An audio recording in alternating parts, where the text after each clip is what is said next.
तो आज का हमारा टॉपिक है मोमेंटम। देखो मोमेंटम दो तरीके का होता है, एक होता है लीनियर मोमेंटम और एक होता है एंगुलर मोमेंटम। अब जो एंगुलर मोमेंटम है वो हम पढ़ेंगे रोटेशनल मोशन में, और जो लीनियर मोमेंटम है वो हम पढ़ेंगे आज। लेकिन ये जो मोमेंटम है इसके जितने भी कॉन्सेप्ट हैं वो आज हम नहीं पढ़ेंगे।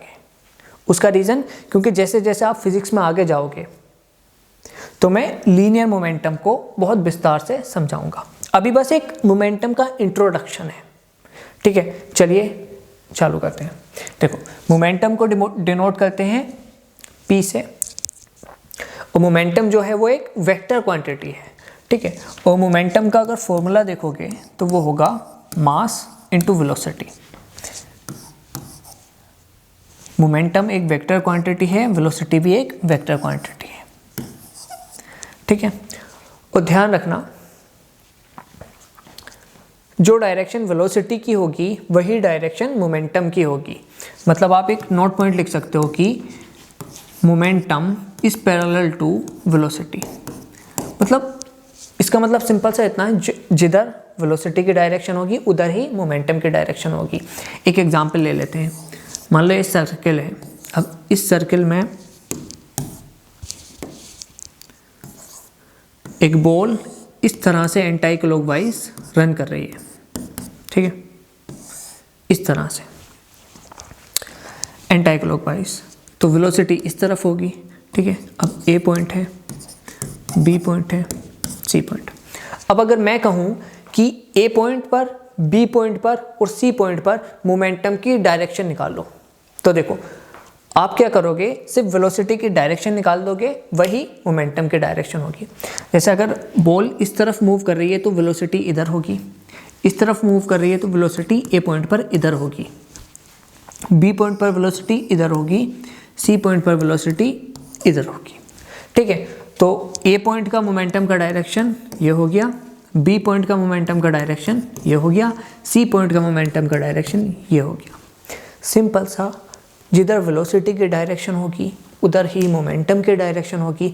बस ये मैंने एक एग्जाम्पल दिया है, ठीक है, इस बात को समझाने के लिए।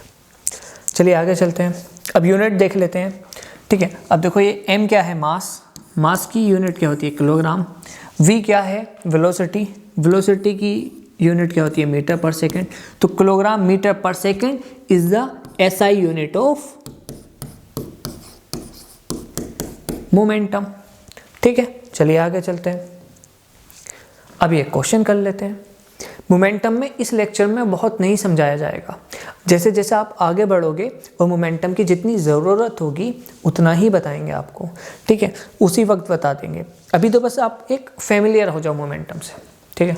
चलिए क्वेश्चन है, both block moving with same momentum. मतलब ये स्मॉल m वाला ब्लॉक और कैपिटल M वाला ब्लॉक अगर मूव कर रहे हैं तो इनका जो मोमेंटम है वो सेम है, ठीक है। चलिए देखते हैं। तो V1 में और V2 में क्या रिलेशन होगा वो हमें बताना है। चलिए देखो, इसका मोमेंटम मान लेते हैं P, तो इसका मोमेंटम भी होगा P, क्योंकि क्वेश्चन में गिवन है कि दोनों ब्लॉक सेम मोमेंटम से मूव कर रहे हैं। मोमेंटम का फॉर्मूला कितना होता है, मास इनटू वेलोसिटी। मास कितना है, स्मॉल m, वेलोसिटी कितनी दे रखी है, V1। यहाँ पर मास कितना है, कैपिटल M, वेलोसिटी कितनी दे रखी है, V2, ठीक है। अब देखो क्वेश्चन में एक चीज़ और दे रखी है कि कैपिटल M जो है वो ज़्यादा है स्मॉल m से। अब देखो अगर स्मॉल m कम है तो V1 ज़्यादा होगा, अगर कैपिटल M ज़्यादा है तो V2 कम होगा। मतलब आपको पता चल गया V1 should be greater than V2, ठीक है। चलिए V1 should be greater than V2। अब ग्राफ देख लेते हैं। ग्राफ किसका, मोमेंटम का और वेलोसिटी का। चलिए अब देखो, momentum is equal to mass into velocity होता है ना, ठीक है। तो अगर आप इसको स्ट्रेट लाइन इक्वेशन से इक्वेट करोगे, M Y is equal to M X plus C, तो इंटरसेप्ट कितना आएगा 0, सॉरी एक्स डायरेक्शन पर, सॉरी एक्स एक्सिस पर क्या आएगी वेलोसिटी, वाई एक्सिस पर क्या आएगी मोमेंटम, स्लोप क्या हो जाएगा मास। चलिए बना दीजिए। अगर इंटरसेप्ट 0 है तो हम ओरिजिन से चालू करेंगे और एक्स एक्सिस पर है वेलोसिटी, वाई एक्सिस पर है मोमेंटम, ठीक है। अब देखो मास क्या होता है, मास तो जनरली कांस्टेंट होता है ना, इसका मतलब आपका जो स्लोप है वो कांस्टेंट कुछ इस तरह से ये आ जाएगा थीटा। अब slope is equals to ten theta is equals to कितना है मास, ठीक है। तो बहुत बार क्या करेगा ना एग्जामिनर, मोमेंटम वेलोसिटी का ग्राफ दे देगा और थीटा की कुछ वैल्यू दे देगा, मान लो 30 डिग्री।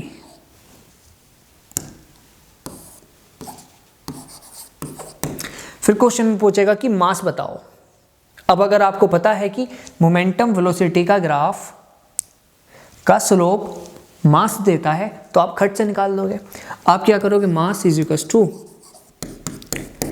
1030, 1030 की वैल्यू क्या होती है 1/√3, ये आपका आंसर आ जाएगा, ठीक है।